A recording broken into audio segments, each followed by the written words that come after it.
This is a teaching of Hebrew Shalom Ministries, the Alef Bet series, Part 6, the letter Vav. Shalom, shalom.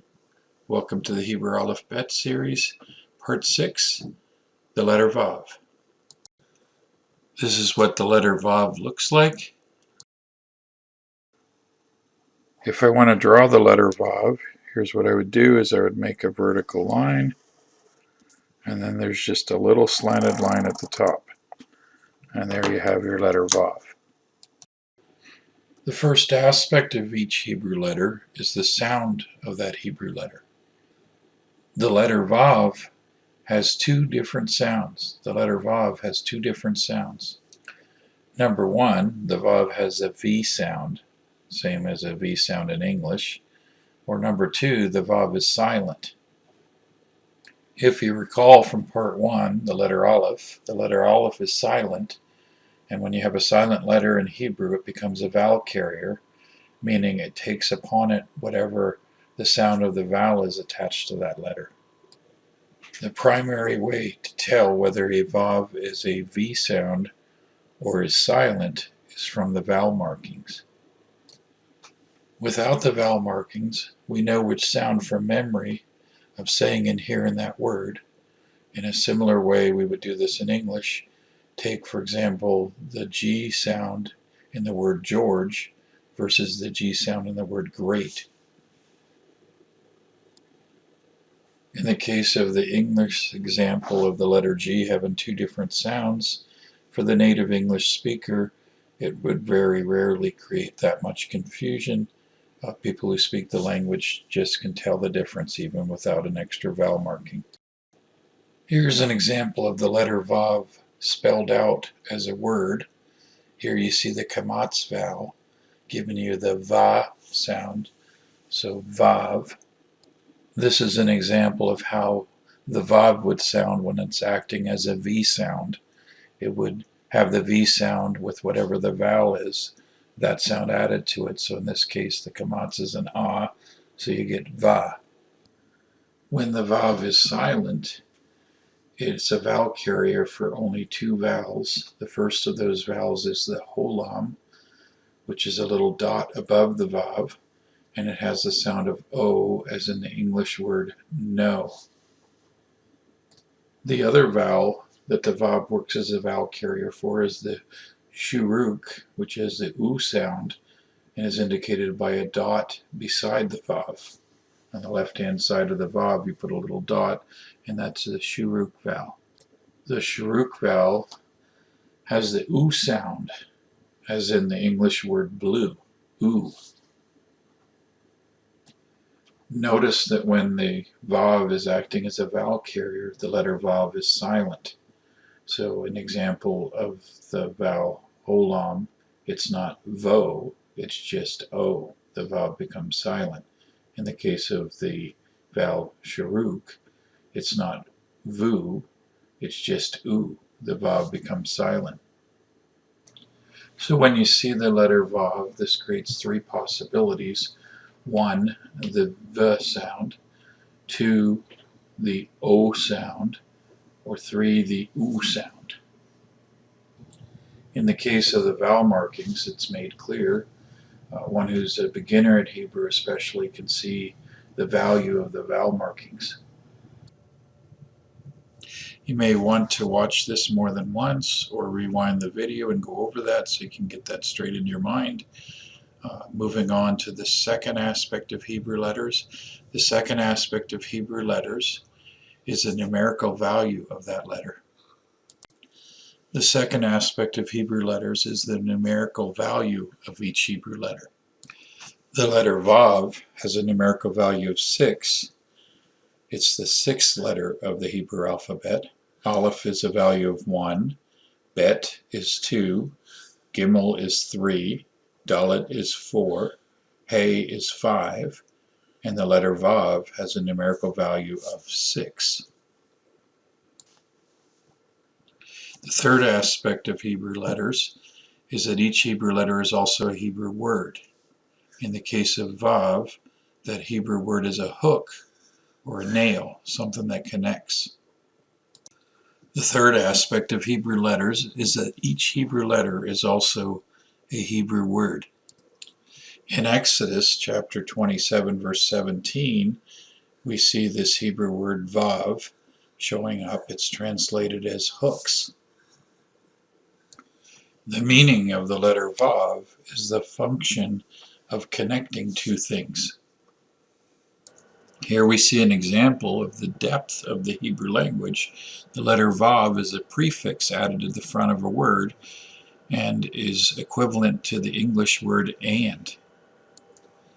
In English, the word and is a separate word. In Hebrew, the word and is the Hebrew letter vav attached to the front of a Hebrew word. It actually becomes a part of the word.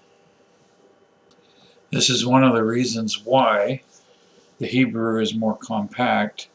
So for example, in Genesis 1:1, in the English it's 10 words, and in the Hebrew it's only 7 words. So for example, in the second verse of Scripture in Genesis 1:2, there's two prefixes, and the earth.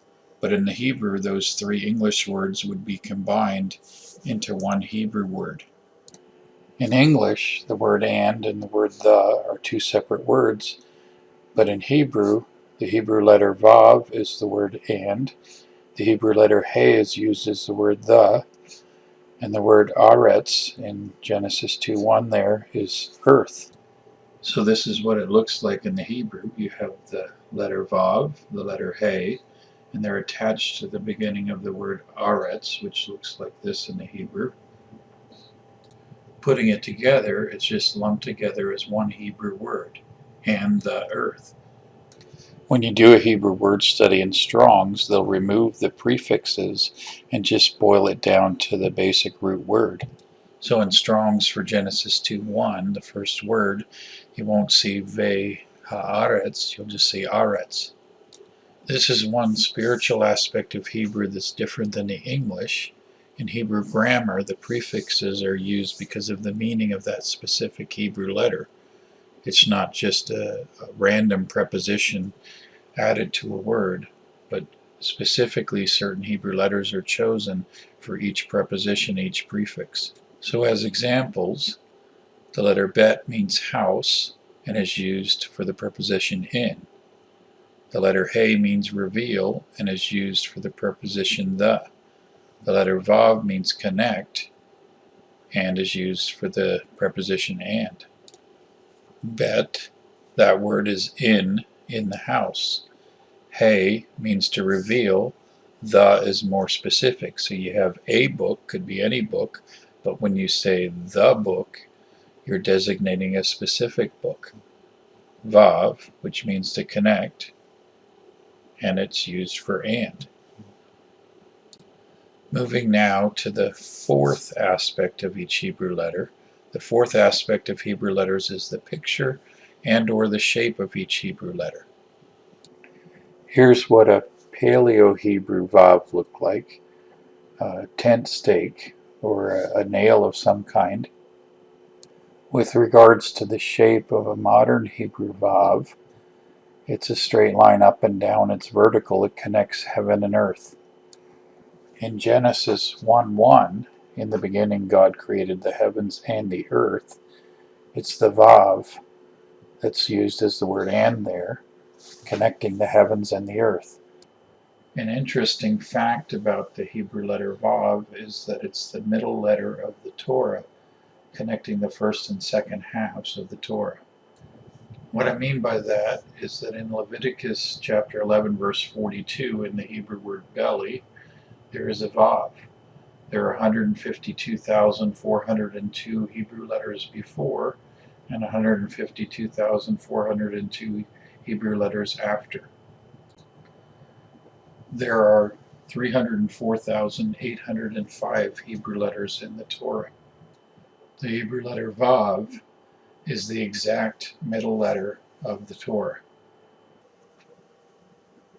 I'd like to finish this part 6 of the Alef Bet series, this video, with a hidden in the Hebrew mystery concerning the letter vav. the mystery of the Hebrew word Toldot. This is what the Hebrew word Toldot looks like. Notice the two holam vowels over the two vavs in the word. We haven't gotten to all of the letters in this word, but you should recognize the letter Dalet and the letter Vav twice in this word. Remember, when the letter Vav has a holam vowel, it becomes silent. The letter Vav becomes a vowel carrier and it takes on the sound O. This is where the sound O comes from in the word to and do, Toldot. We find this word Toldot in Genesis chapter 2 verse 4, translated as generations. Where the mystery comes in is there's only two places in Scripture where Toldot is spelled this way with the full spelling. The first in Genesis 2:4, which we just mentioned, and the second full spelling is in Ruth 4:18. In the dozens of other cases that this word occurs in Scripture, it's missing either the first or the second vav. Here's what the word Toldot looks like. Missing the first vav, you see the holam vowel is there, just hanging there with no vav underneath it. And here we see the word Toldot missing the second vav. The holam vowel is there, but it's missing the vav underneath it again.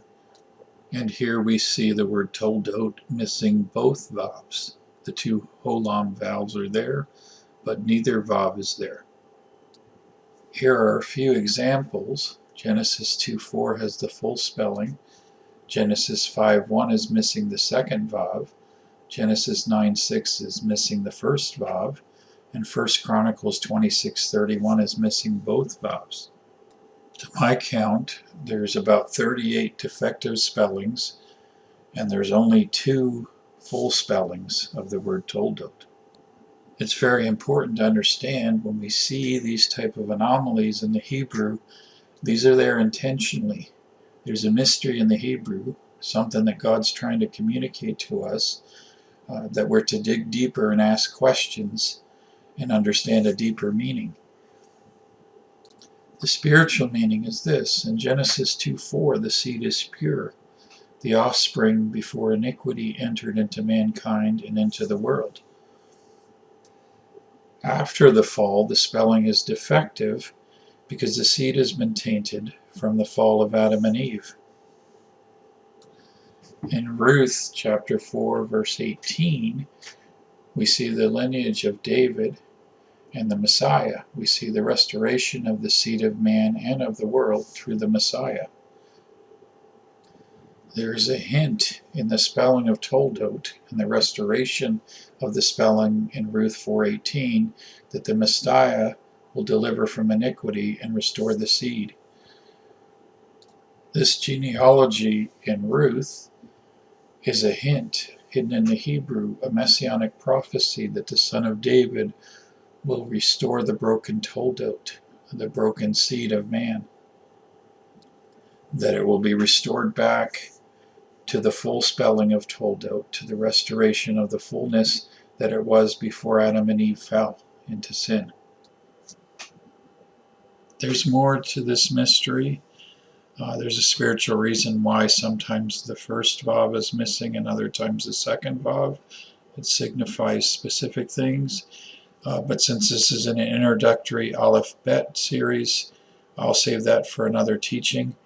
And we're going to conclude our Part 6 of the Alef Bet series, the letter Vav, with this.